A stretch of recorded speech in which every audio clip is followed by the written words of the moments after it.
Today is the fourth day of this March 2026 7-day session.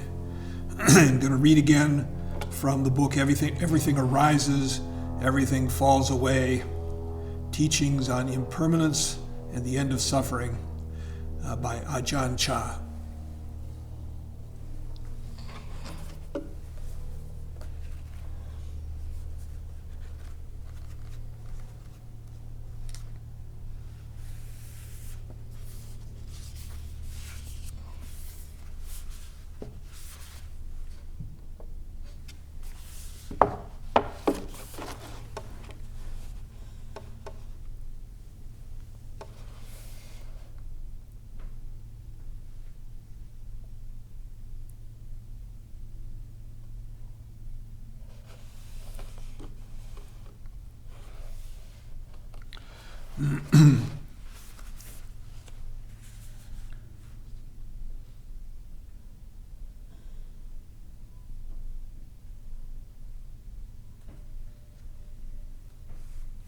So yesterday we finished with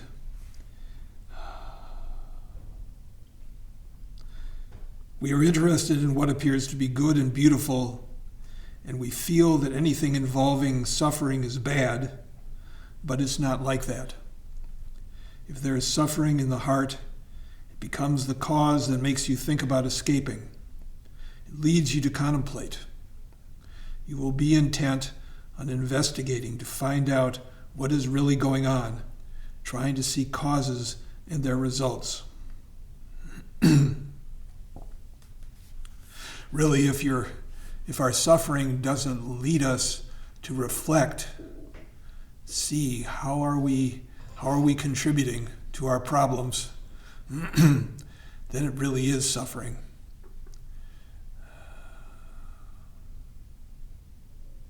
It's amazing how many times we can make the same wrong move.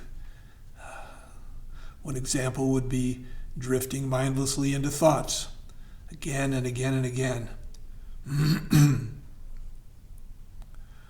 Or letting ourselves get caught up in judging ourselves, judging others. Comes so quickly. There's a path for it because we've done it before. Makes it easy to do it again. When things aren't going so well, when we're suffering, we have a chance to do things differently. Try something new. Ajahn Chah says, happy people don't develop wisdom. They're asleep. It's like a dog that eats its fill. After that, it doesn't want to do anything. It can sleep all day. Won't bark if a burglar comes. It's too full and too tired. But if you only give it a little food, it will be alert and awake. If someone comes sneaking around, it will jump up and start barking. Have you seen that? Yeah, some dogs will bark no matter what. My daughter has one of those dogs. It's a half Australian cattle dog, which I'm told is half dingo. Got a bark that sounds like a hound from hell.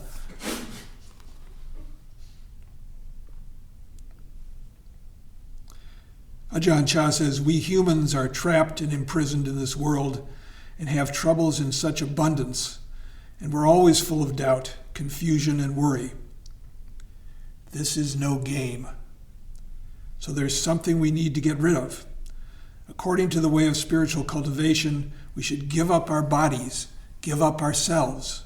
We want to resolve to give our lives to the pursuit of liberation. And this is a good deal. We're going to be giving up our lives anyway. What better thing could we do than find the cause of our suffering?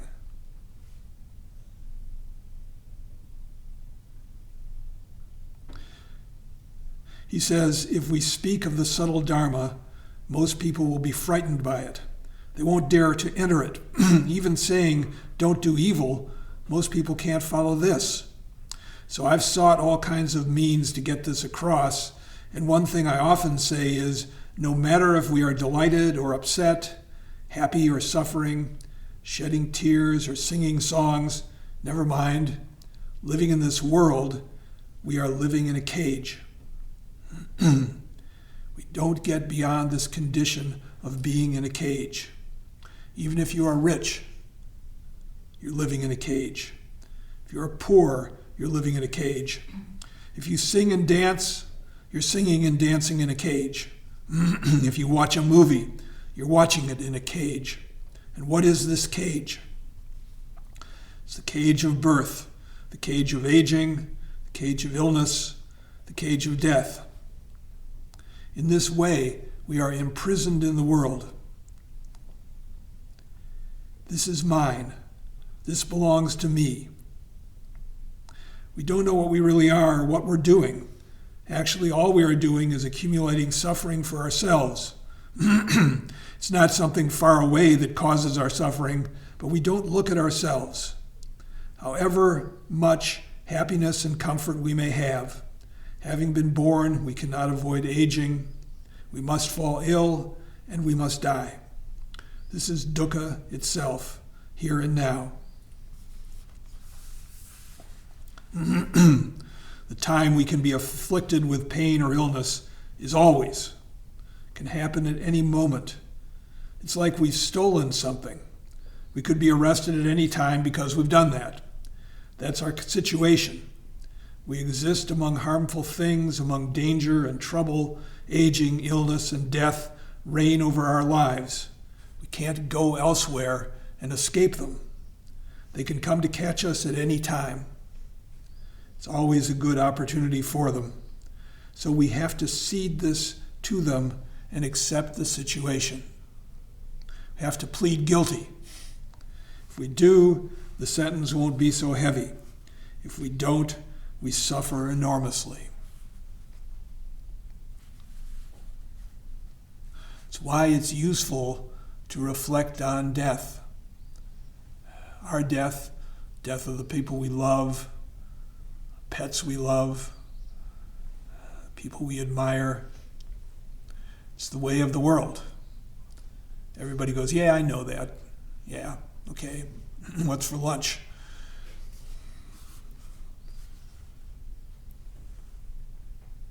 I think it was Zen Master Dogen who said,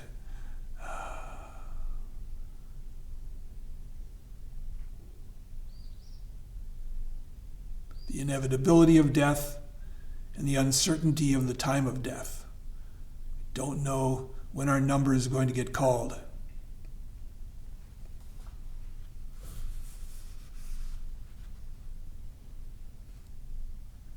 Roshi, Bodhin Roshi, was fond of saying that doing sesshin is training in dying. So much we let go of, learn to let go of. The more we can let go of, the easier it is.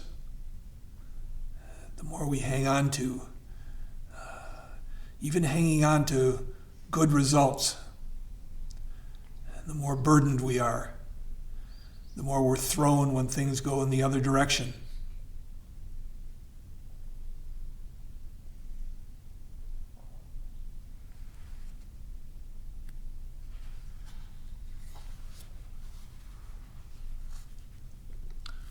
He says if we plead guilty, they'll go easy on us. We won't be incarcerated too long. When the body is born, it doesn't belong to anyone. It's like our meditation hall. After it's built, spiders come to stay in it. Lizards come to stay in it. All sorts of insects and crawling things come to stay in it. Snakes may come to live in it. Anything may come to live in it. It's not only our hall, it's everything's hall. A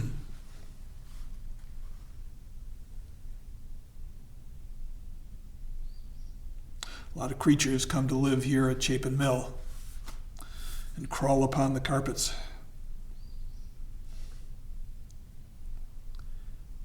He says, these bodies are the same. They aren't ours.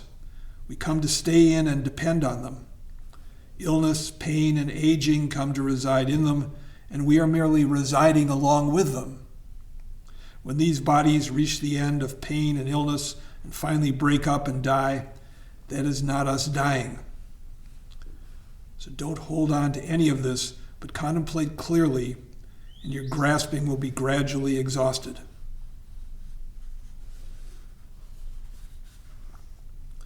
Of course, that's a gradual process.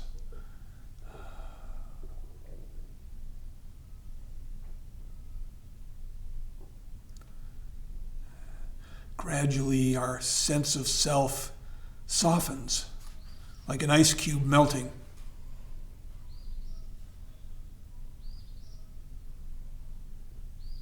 Don't bump into other people quite so much. We're able to go along with things as they change, able to take disappointment more easily.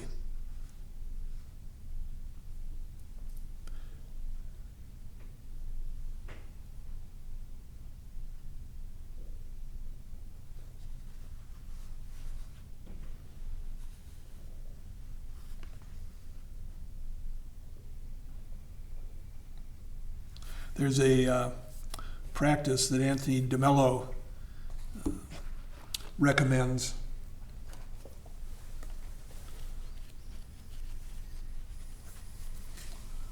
Let's see if I can find it.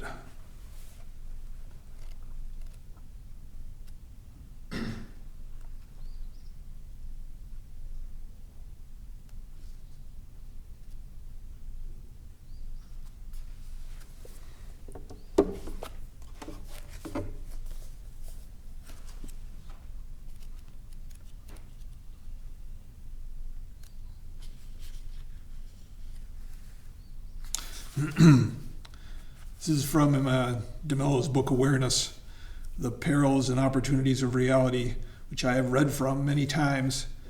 For anyone who doesn't know, Anthony DeMello was a Catholic priest, a Jesuit, who also practiced Vipassana under the teacher Goenka, and pretty wonderful guy.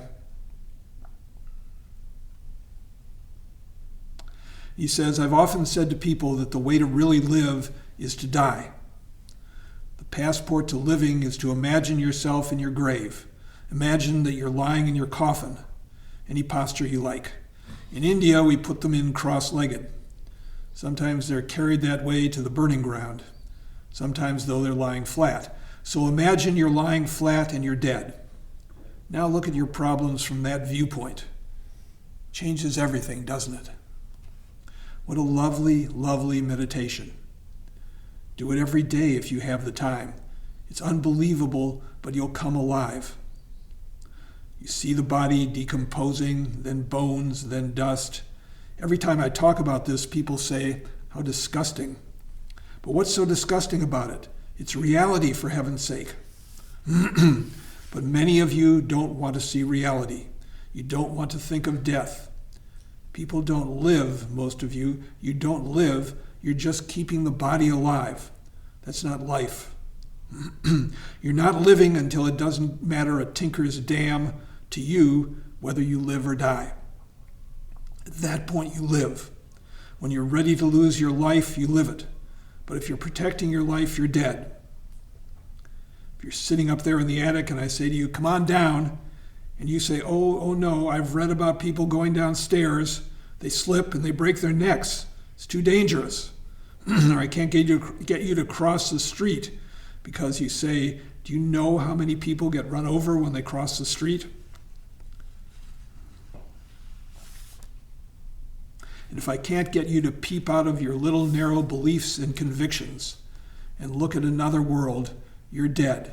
You're completely dead and life has passed you by. Sitting in your little prison where you're frightened, you're going to lose your God, your religion, your friends, all kinds of things. Life is for the gambler. It really is. It's what Jesus was saying. Are you ready to risk it? Do you know when you're ready to risk it? When you've discovered that, when you know that this thing people call life is not really life. People mistakenly think that keeping the body alive is life. So love the thought of death. Love it. Go back to it again and again. Think of the loveliness of that corpse, of that skeleton, of those bones crumbling till there's only a handful of dust. From there on, what a relief. What a relief. Some of you probably don't know what I'm talking about at this point. You're too frightened to think of it. But it's such a relief when you can look back on life from that perspective.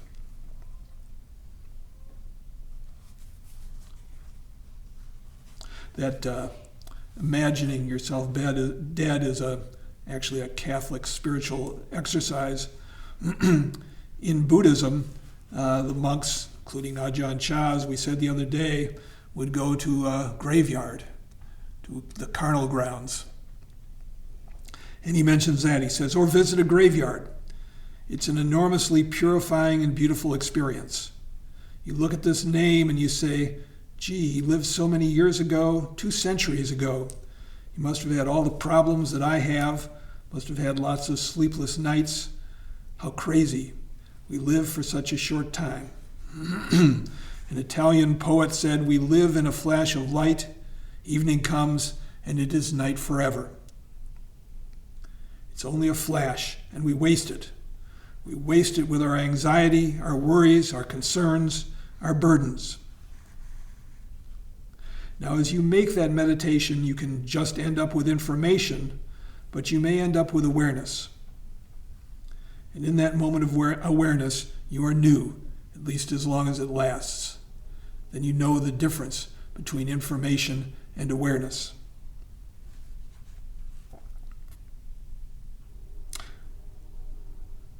There's an Italian saying, at the end of the game, the queen and the pawn go back in the same bag.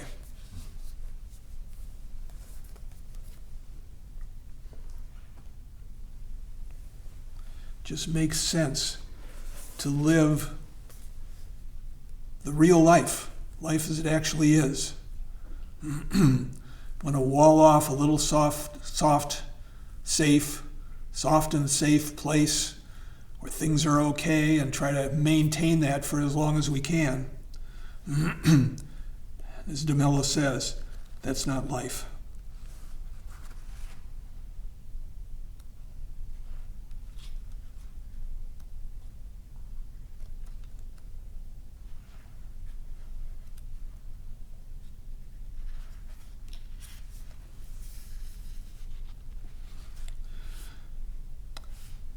Back to Ajahn Chah, he says, we recognize suffering as suffering when it arises. Then when it ceases, we consider that to be happiness. We see it and designate it as such, but it isn't. It's just dukkha ceasing. Dukkha arises and ceases, and we pounce on and grab hold of it. Happiness appears and we're pleased. Unhappiness appears and we're distraught. It's really all the same, merely arising and ceasing. When there is a rising, there's something, and when there's ceasing, it's gone. This is where we become confused, and thus it's taught that dukkha arises and ceases, and outside of that, there is nothing. We don't recognize clearly that there is only suffering, because when it stops, we see happiness there. We seize on it and get stuck there. We don't really know what's going on, which is just arising and ceasing. The Buddha summed things up by saying that there are only arising and ceasing, and there's nothing outside of that. This is difficult to listen to, but for one who truly has a feel for the Dharma, the one who doesn't need to depend on anything else and dwells in ease. Our dis-ease is because we don't live in harmony with the way things are. It's because we're not comfortable with seeing that it's like this. Sort of whistling through the graveyard, whistling past the graveyard.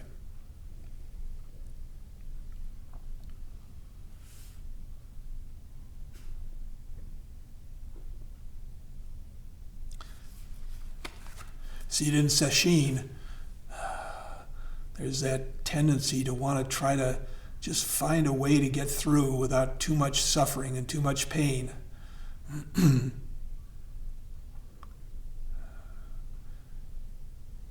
It's amazing how much our suffering can reduce in Sesshin when we just sort of let it go.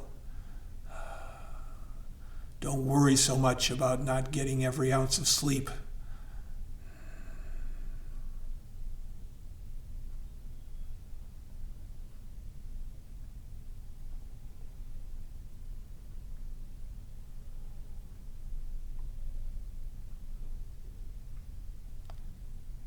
When less of our effort goes into keeping ourselves safe and more goes into our practice, into looking into the mind, Sesshin actually becomes easier and even a little bit joyful.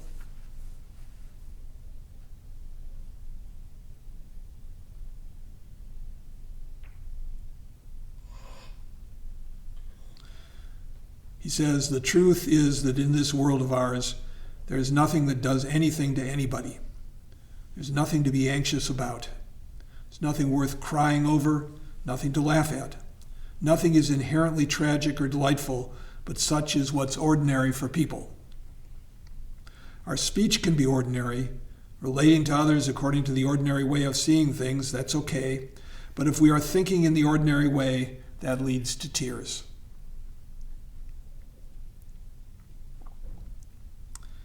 If we really know the Dharma and see it continuously, nothing is anything at all. There are only arising and passing away. Or as we say in Zen, from the very beginning, there's never been a single thing.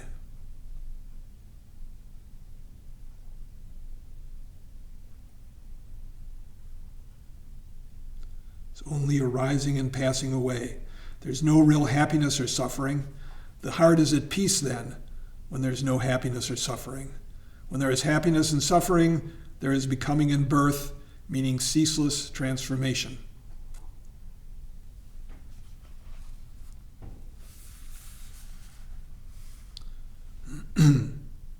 We're trying to stop suffering to give rise to happiness. That's what we want. But what we want is not real peace. It's happiness and suffering. The two always go together, arising and ceasing.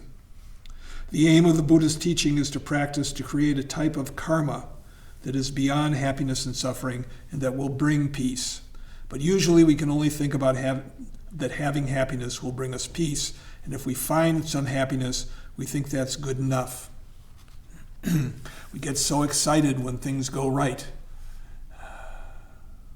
But in the back of our minds, we know this too shall pass.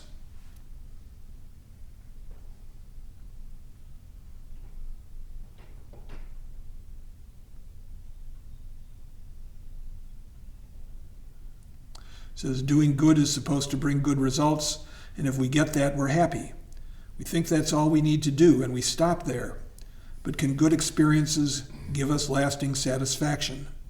It doesn't remain. We keep going back and forth, experiencing good and bad, trying day and night to seize on what we feel is good. It's like a temporary stay in a safe house.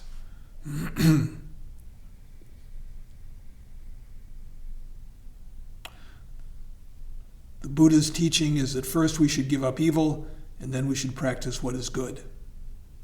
Second, he said that we should give up evil and give up the good as well, not having attachment to it, because that is also one kind of fuel.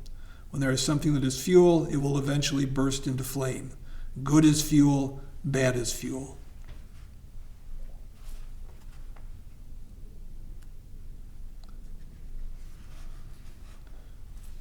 Even attaching to good is a cause of suffering.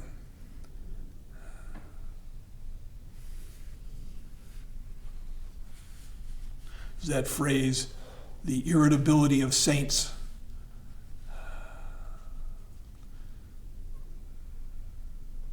The self-consciously virtuous.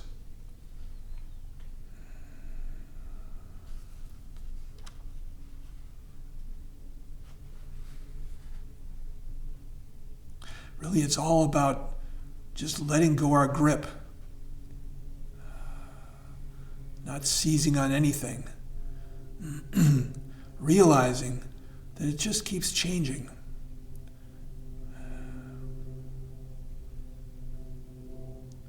We have a little bit of distance, and it brings equanimity. We're not so surprised when we run into trouble. Roshi Kapleau once said about someone who said, "What did I ever do to deserve this?" Plenty.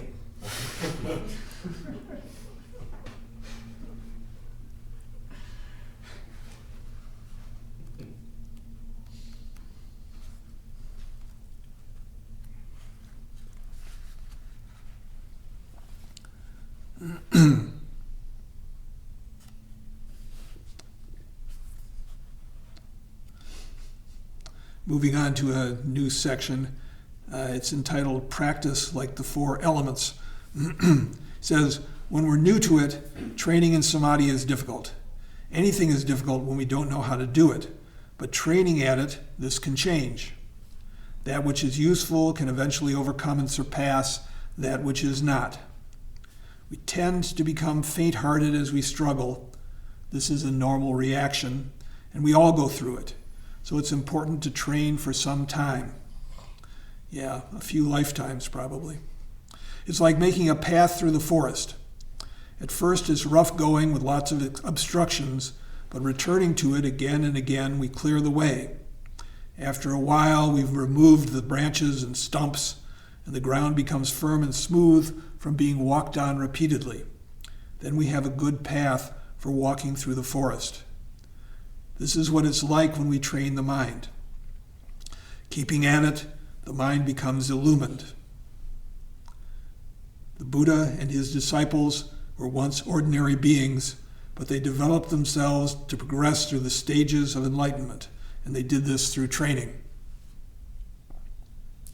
What was the Buddha's advice on how to practice meditation?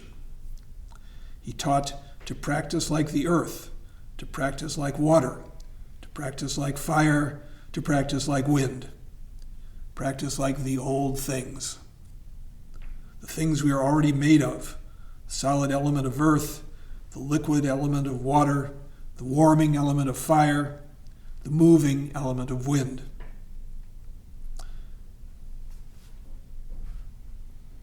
If someone digs the earth is not bothered. It can be shoveled, tilled, or watered.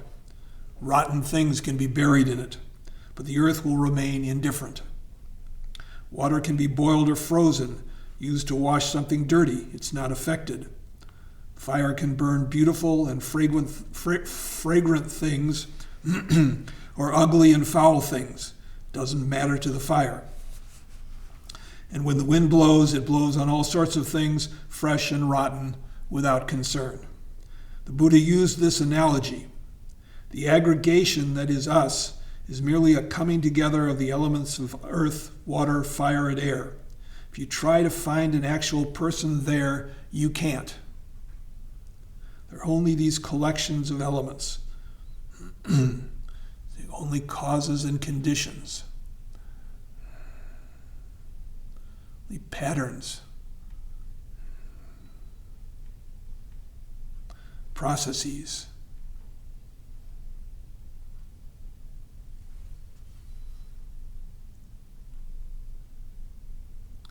We have this illusion of being the decision maker, the guy in charge, sitting up there in the tower in our swivel chair behind the eyes.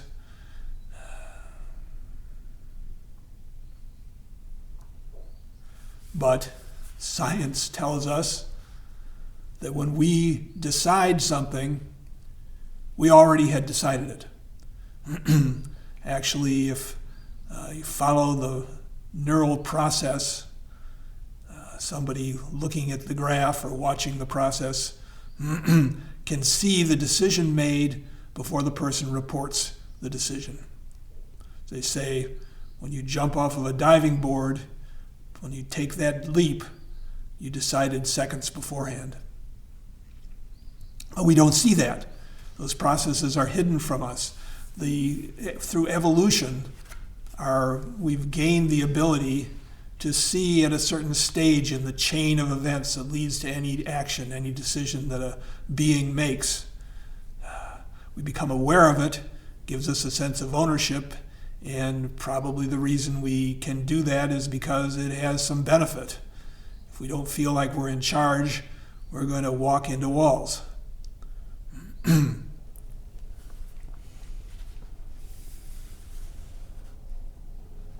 But it's an illusion. We really don't know why we do what we do. We can think of reasons why it was a good idea. We can think, I won't do that again. It's legitimate.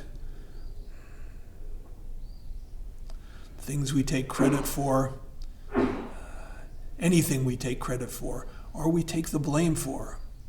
It's really a bit diluted, isn't it?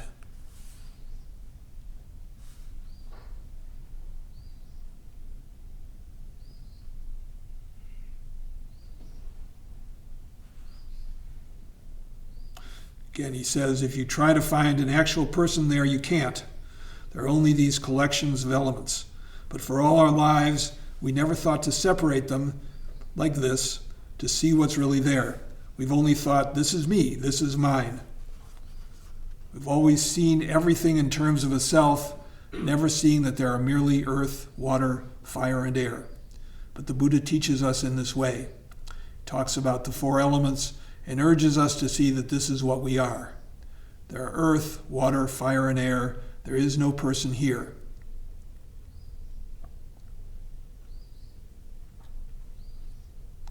It's deep, isn't it? It's hidden deep. People will look, but they can't see it. We're used to thinking in terms of self and other all the time. So our meditation is still not very deep. It doesn't reach the truth, and we don't get beyond the way things appear to be. We remain stuck in the conventions of the world, and being stuck in the world means remaining in the cycle of transformation, getting things and losing them, dying and being born and dying, suffering in the realm of confusion. Whatever we wish for and aspire to doesn't really work out the way we want because we're seeing things wrongly. With this kind of grasping attachment, we are still very far indeed from the real path of Dharma. Let's get to work right now. Our practice of Dharma should be getting us beyond suffering. If we can't fully transcend suffering, then at least we should be able to transcend it a little now in the present. For example, when someone speaks harshly to us, if we don't get angry, we've transcended suffering. If we get angry, we haven't transcended dukkha. Can get nutsed up when you think about being completely impervious to suffering.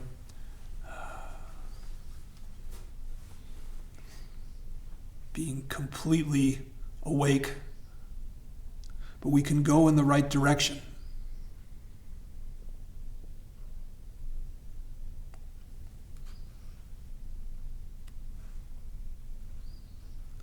Says when someone speaks harshly to us, if we reflect on Dharma, we'll see that it's just heaps of earth involved. Okay, he's criticizing me. He's just criticizing a heap of earth. One heap of earth is criticizing another heap of earth. Water is criticizing water. Air is criticizing air. Fire is criticizing fire. But if we really see things in this way, then others will probably call us mad. He doesn't care about anything. He has no feelings. When someone dies, we won't get upset and cry, and they will call us crazy. It really comes down to practicing and realizing for ourselves. Getting beyond suffering doesn't depend on others' opinions of us, but on our own individual state of mind. Never mind what they will say. If we experience the truth for ourselves, then we can dwell at ease.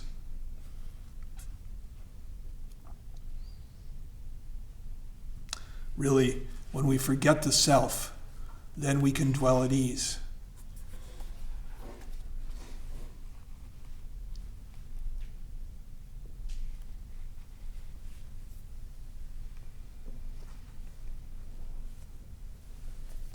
I want to read a little screed from Anthony DeMello. Touches on this.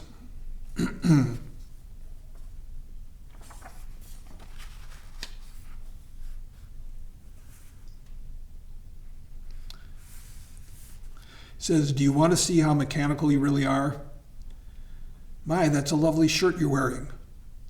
You feel good hearing that, for a shirt, for heaven's sake. You feel proud of yourself when you hear that. People come over to my center in India and they say, what a lovely place, these lovely trees, this lovely climate. And already I'm feeling good until I catch myself and I say, hey, can you imagine anything as stupid as that? I'm not responsible for those trees. I'm not responsible for choosing the location. I didn't order the weather. It just happened. But me got in there and I'm feeling good. Feeling good about my culture and my nation. How stupid can you get? I mean that. I'm told my great Indian culture has produced all these mystics. I didn't produce them. I'm not responsible for them.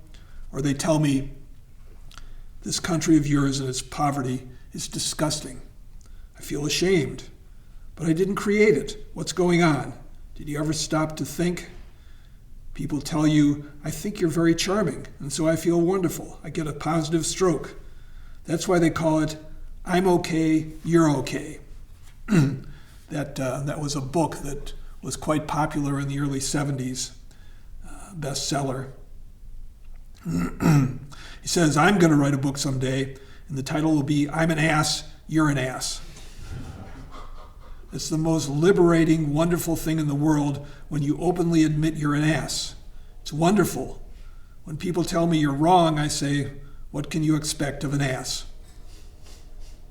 Everybody has to be disarmed. In the final liberation, I'm an ass, you're an ass. Normally the way it goes is I press a button and you're up, I press another button and you're down, and you like that. How many people do you know who are unaffected by praise and blame? That isn't human, we say. Human means you have to be a little monkey so everybody can twist your tail and you do what you ought to be doing. But is that human? If you find me charming, it means that right now you're in a good mood, nothing more.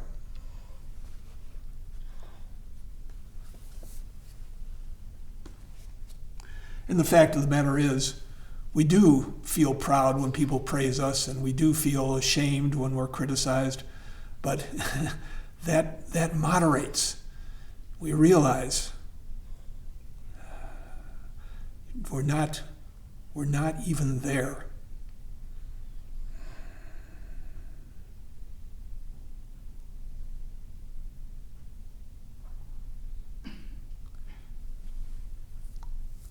We have so much more energy, so much more ability to throw ourselves into things when we're not continually looking over our shoulder at who we are and how we're doing.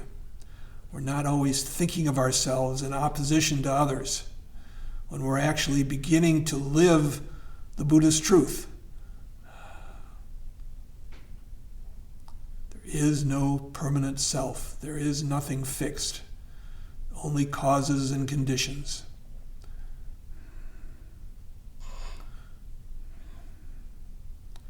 When we really take that in, a lot of the brakes are released, and then we can move more freely. Okay, our time is up. Stop here and recite the 4 vows.